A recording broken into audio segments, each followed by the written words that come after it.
علی ولی اللہ نظام الہی ہے، علی ولی اللہ قانون الہی ہے، علی ولی اللہ کافروں کی موت ہے، کیونکہ قرآن نے کہا تھا کہ آج کے دن مومن نہیں کافر مایوس ہوں گے۔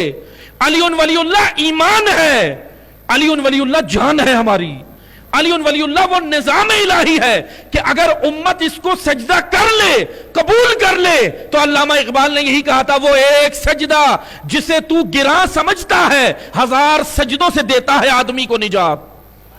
آج تم در در سجدے کر رہے ہو کیونکہ ولایت علی کو سجدہ نہیں کیا، علی کی ولایت کو قبول نہیں کیا، ایکسپٹ نہیں کیا۔ کیسے کرنا تھا؟ جیسا حق بنتا ہے۔ جب علی کو چھوڑا تو کبھی ملوکیت کو سجدہ کیا، کبھی بادشاہت کو سجدہ کیا، اور پھر یہ کہانی چلتی ہوئی آ گئی، آج تک ہے۔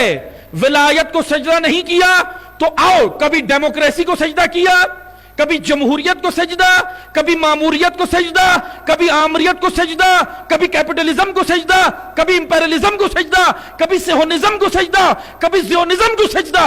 اتنے سجدے، اقبال پاکستان کی نجات یہی کہہ رہا تھا، تم اتنے سجدے یورپ، امریکہ اور فرانس کو کر رہے ہو، ایک سجدہ رسول اور آل رسول کو کرو، ملک بھی بچ جائے گا اور تمام دنیا بھی محفوظ ہو جائے گی۔